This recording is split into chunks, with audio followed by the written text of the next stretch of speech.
Olá, tudo bem com vocês? Muito feliz de estar aqui, começando o módulo Comunicação Interpessoal do curso Habilidades do Futuro. Eu sou Daniela Kais, preparei esse conteúdo com muito carinho para vocês e quando a gente fala de habilidades do futuro, e aí chega uma pessoa e diz assim, puxa vida, você vai começar a falar de comunicação falando de corpo, né? Tão rudimentar. Mas a questão é que se a gente quer que o nosso conhecimento seja favorável às nossas intenções, né, aos talentos que nós temos, aos nossos propósitos, enfim, nós precisamos corporificar essas informações, trazer para o nosso corpo a experiência e entender então o potencial da nossa expressão para conquistar tudo aquilo que nós desejamos. Então, esse é o objetivo desse início de módulo da comunicação interpessoal. Nesse primeiro momento, o que nós vamos falar é sobre corpo, voz, expressividade, que também podemos chamar de competência comunicativa, o desenvolvimento da competência comunicativa a favor das nossas habilidades profissionais, que soma-se então técnicas e o conhecimento de vida, toda essa bagagem que a gente traz. Então, é por aí que nós vamos começar essa jornada, né? Que na verdade é um princípio de autodesenvolvimento, de autogestão, em que vocês têm a oportunidade de olhar para tudo isso que vocês estão aprendendo nesse curso e só avançar, né? Tem, então, objetos de reflexão e objetos de ação. De modo geral, o que nós queremos com esse módulo é que vocês aprendam sobre a forma e as estratégias de interagir com os seus players no mercado de trabalho. Seja para empreender ou para entrar para uma grande empresa, a intenção é que vocês saibam utilizar estratégias de comunicação sempre a seu favor. E esse conteúdo, como eu falei, é parte dessa jornada que valida o autoconhecimento, que faz uma percepção do cenário, que hoje é tão importante saber ler cenários, saber entender contextos e que nos permite, então, trazer para o nosso corpo, experimentar no corpo tudo o que nós podemos apreender. A nossa agenda é do corpo, do esqueleto mesmo, poder falar um pouquinho sobre respiração, aerodinâmica, que é como eu faço uma fusão do ar que sai dos pulmões, e é transformado em som, coordenar tudo isso, o neurocontrole, que é transformar essas ações musculares e aerodinâmica em pensamento e os pensamentos em palavras, e então todos os dispositivos linguísticos que estão à nossa disposição. Depois eu vou pedir para vocês, como um desafio, que pegue cada um desses ingredientes, faz ali um mix bem bacana, experimenta isso para ver o quanto muda o sentido e o poder da comunicação. Então, eu vou querer que vocês façam todas as experiências para melhorar, para aprimorar a competência comunicativa. E assim, então, damos início a esse módulo de corpo, voz, expressividade. Primeira coisa que eu quero falar para vocês é sobre postura. E quando eu falo postura, imediatamente alguém lá já se ajeita na cadeira. Mais ou menos como o outro me vê, né? A minha postura mostra para o outro em que página que eu tô desse relacionamento. Mas não é só isso, não é só para o outro, é também para mim. Se eu entendo que a postura, ela me ajuda a me comunicar, eu vou cuidar dela com mais rigor. Se eu tiver alguma situação vigorosa em que eu tenha mesmo que me colocar de frente para quem eu estou no embate, eu posso fazer isso. Se eu estou numa situação em que eu posso me relaxar, que é uma situação menos formal, então eu também demonstro isso. Cada vez que eu altero o meu eixo, eu modifico a vibração da comunicação. Então, imagine que eu não posso perder esse eixo e que, numa linha imaginária, eu tenho que traçar uma linha paralela entre o meu diafragma, que é a base do pulmão, portanto, sustenta a respiração, as pregas vocais, que estão bem nessa altura no meio do pescoço, e o queixo. Então, são 3 linhas paralelas.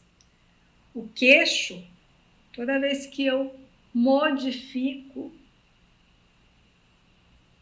a direção em que ele está, eu tenho uma distorção do som. E lógico, se eu tiver com o queixo para cima, eu passo uma imagem de pretensa superioridade, arrogância. Se eu tiver com o queixo para baixo, eu passo uma imagem de submissão ou não posicionamento.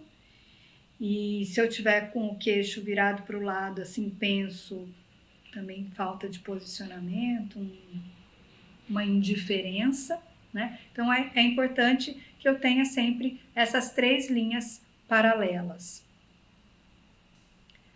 O segundo ponto que a gente pode mencionar é com relação à respiração.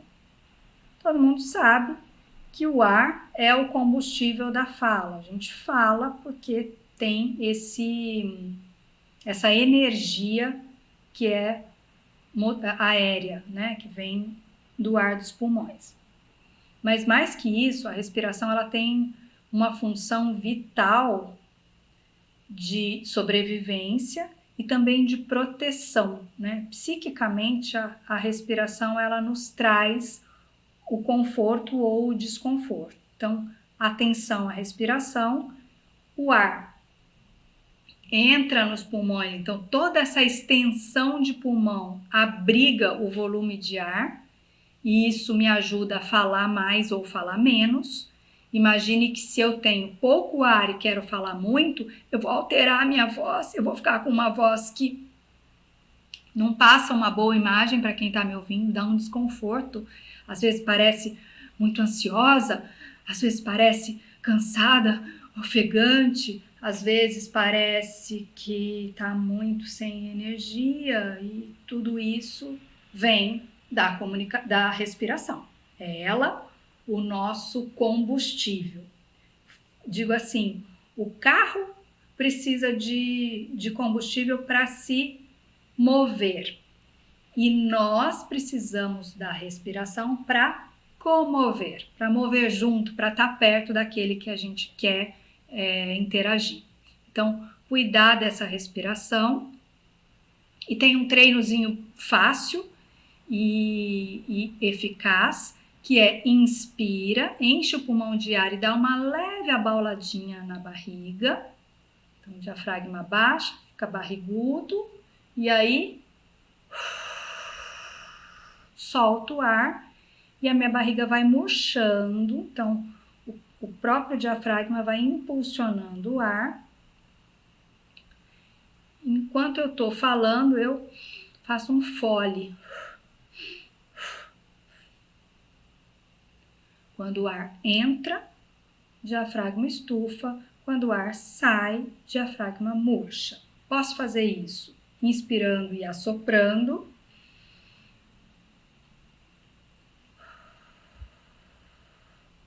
Conto até 5 para o ar entrar.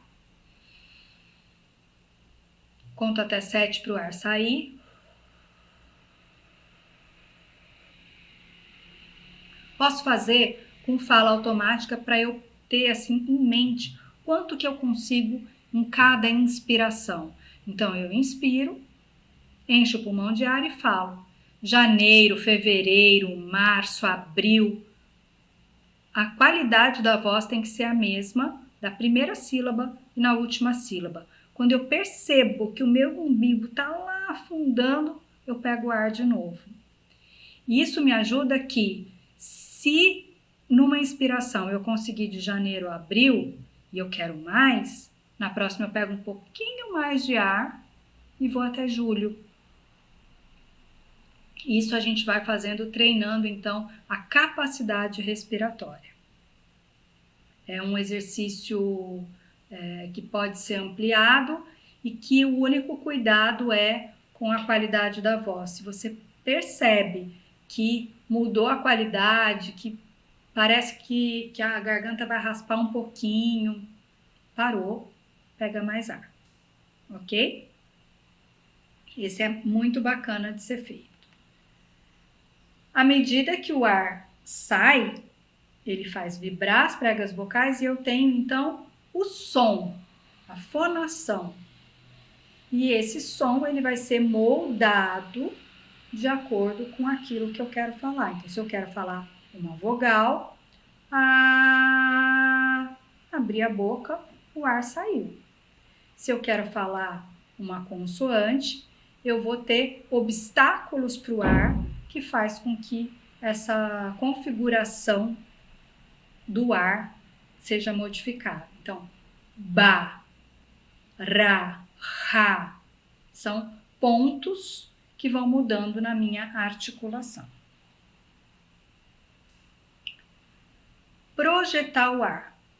Projetar é deixar com que o ar amplifique e ocupe os lugares no espaço. É deixar a sua voz audível, né? Então, se eu não usar as minhas caixas de ressonância, as minhas caixas de amplificação natural, né, como se fossem os amplificadores do aparelho de som, eu abafo a voz e muitas vezes ela é pouco ouvida ou distorcida. Eu posso abafar na laringe, fazendo uma voz assim, que fica mais abafada. Eu posso abafar a voz da boca e fico com a sensação de uma voz assim meio de resfriado. Muitos homens adotam essa voz sem nasal, porque parece uma voz mais incisiva, mais pragmática, mas ela tem... Ela proporciona alguns obstáculos de conexão, né? Ela tem um impeditivo de conexão, que fica estranho, né? Não soa tão bem. E tem ainda quem concentre a voz no nariz e fica com a voz muito anasalada. Homens e mulheres podem ter a voz assim. É uma voz mais afetiva. Ai, verdade. Então ela fica muito concentrada no nariz. Também pode distorcer sua intenção de comunicação. E tem uma quarta caixa de ressonância que é menos utilizada, que é utilizada com muita tensão, que é a faringe, que a voz fica assim, ela fica meio metalizada e eu preciso abrir mais a boca na hora de falar. Eu tenho até um pouco de dificuldade de fazer porque é uma voz muito posterior, mas se vocês forem prestar atenção, vocês já vão evocando pessoas que utilizam predominantemente essas caixas. Mas eu preciso usar as quatro, eu posso usar as quatro, eu posso usar de uma maneira que vai ser agradável de ouvir, que a voz sai sem esforço e é audível. Como é que eu percebo isso? Vamos fazer assim, ó, mãos em concha, ao redor do nariz, e um som de M.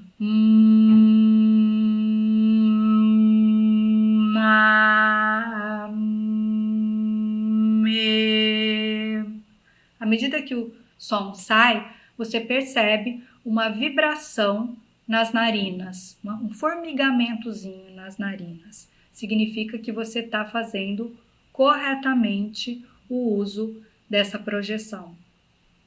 Algumas pessoas conseguem fazer com tamanha energia que vibra essa região da testa, onde a gente tem seios da face, né? O ar preenche e você pode acontecer de sentir esse formigamentozinho. Beleza, é legal, mas não é o mais importante. O mais importante é que você consiga fazer aqui. E, no caso de não conseguir, fiz, parece que não chega esse formigamento.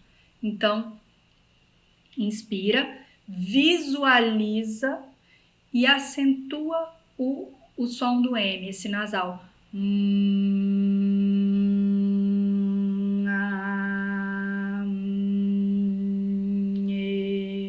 Tá?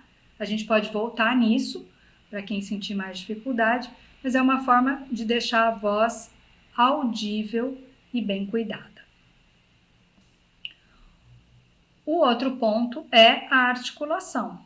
Para os idiomas, para todos os idiomas, nós temos pontos e modos de articulação diferentes para cada som.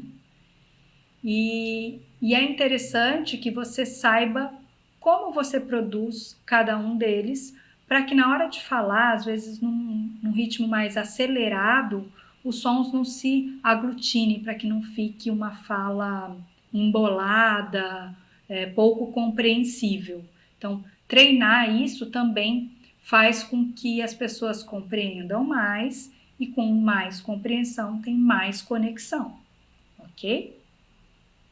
Se a gente fosse falar de alguns sons, tem os trava-línguas que podem ser feitos e tal, mas se você só fizer os sons da língua portuguesa, pá, tá, cá, ba, da, ga, ma, na, nha, fa, sa, chá, va, za, já, lá, lhá, rá, rá.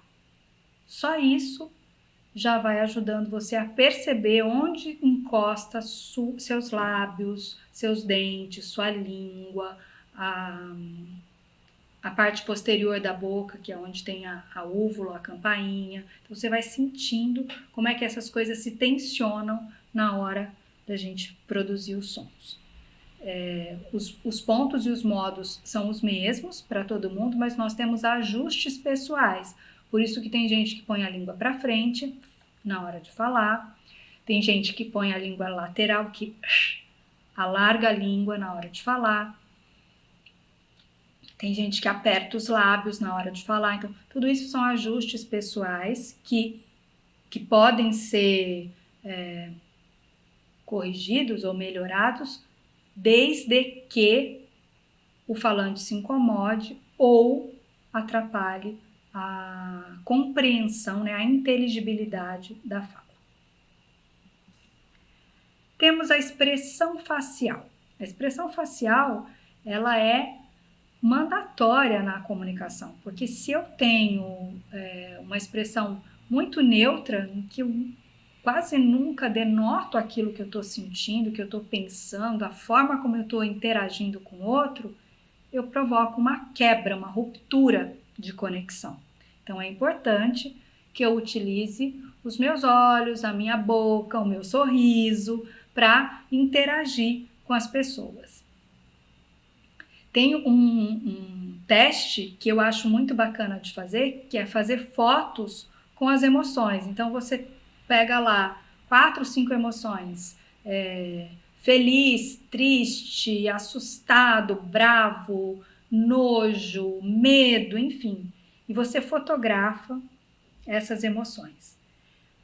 Algumas pessoas que fizeram o teste chegam e falam: nossa, parece que não mudou nada, parece que eu vou, tirando o feliz e triste, que são mais, são extremos, assim, eu não consigo ver a diferença entre o nojo, o medo. E aí, à medida que você vai treinando, você vai conseguindo modificar, você vai trazendo mesmo para o seu corpo a emoção que você sente. Então, eu aconselho que vocês façam, que vocês experimentem olhar para essas emoções. Gestos. É muito usado na nossa comunicação e eles, de fato, compõem aquilo que a gente quer falar. Tem gente que gesticula excessivamente o tempo todo, que está acostumada a falar, que sente até dificuldade se não puder usar a mão. Tem problema, Daniel? Não tem. Porque o gesto, ele tem que acompanhar a sua personalidade de falante.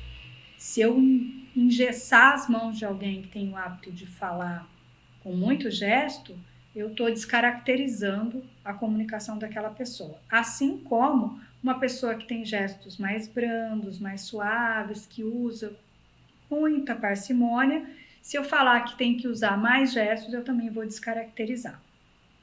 Mas tem alguns truques, que é, se eu estiver fazendo uma filmagem e eu uso muito gesto, eu tenho que procurar fazer os gestos abaixo do meu rosto, porque se eu transfiro esses gestos para a altura do rosto, eu causo uma poluição no vídeo.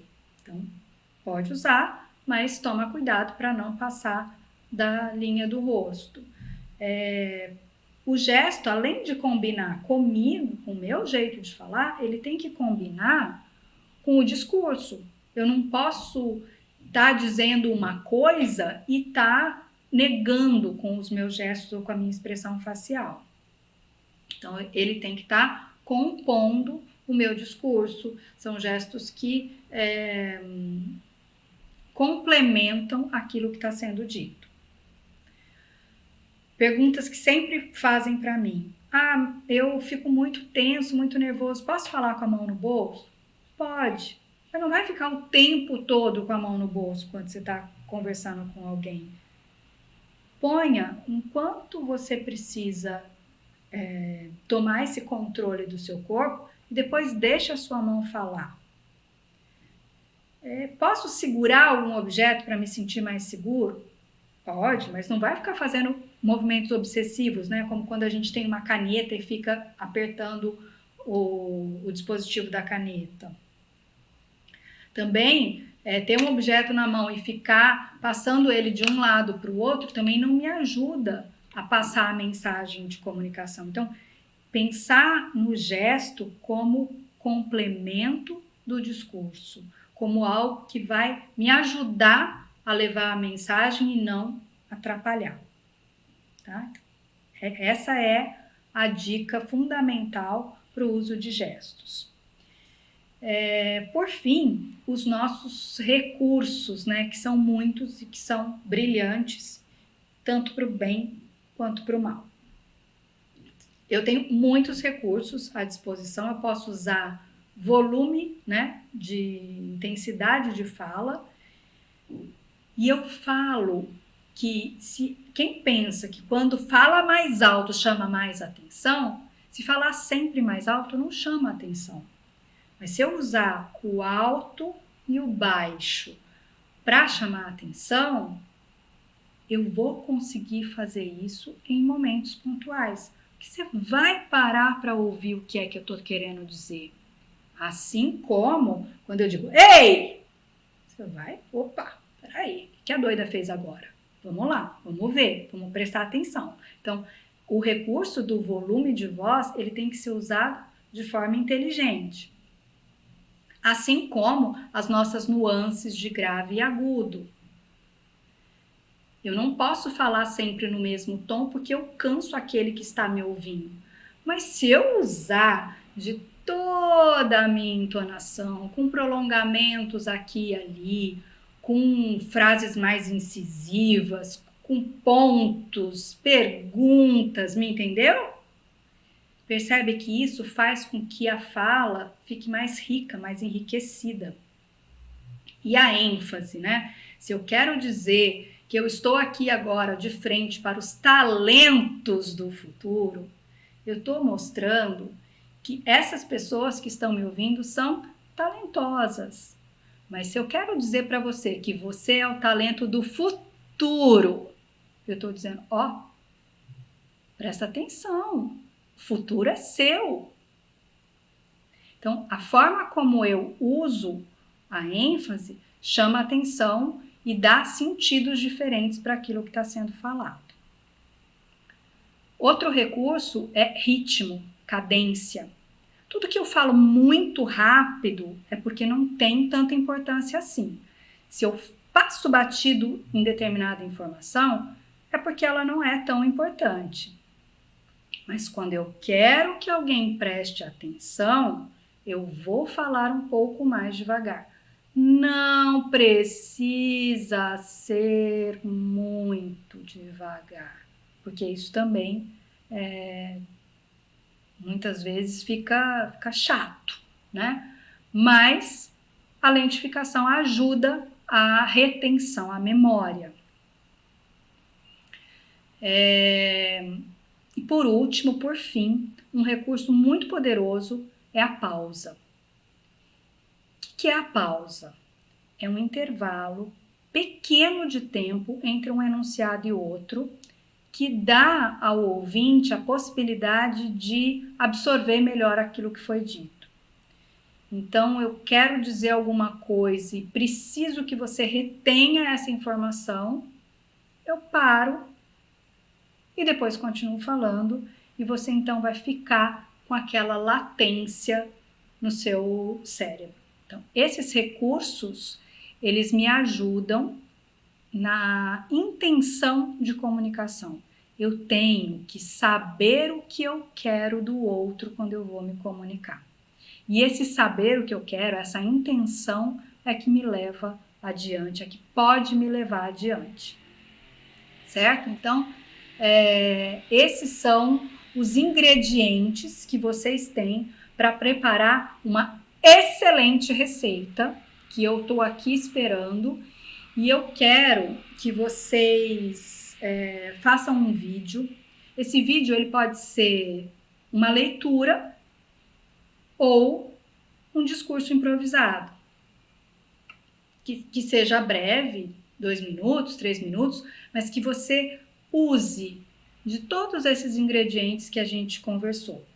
Que você possa colocar a sua postura, a respiração, a projeção da voz, a boa articulação, também conhecida como dicção, os recursos linguísticos, a pausa, a ênfase, o volume, enfim, tudo que a gente falou até agora, que você possa experimentar, gravar e se olhar, né? Assistir esse vídeo para fazer a sua autocrítica. Eu fico à disposição para receber os vídeos de quem quiser enviar, posso fazer comentários sobre eles, mas é interessante que você tenha a sua autocrítica, a forma que você vai encontrar de ajustar, de afinar esses elementos e esses ingredientes para o que vem pela frente, tá? Então, no nosso próximo encontro, nós vamos falar sobre escuta, sobre flexibilidade cognitiva e sobre vieses inconscientes. Então, mais do que transformar esse corpo, a gente vai conseguir então fazer uma fusão entre o corpo e o aprendizado e o conteúdo.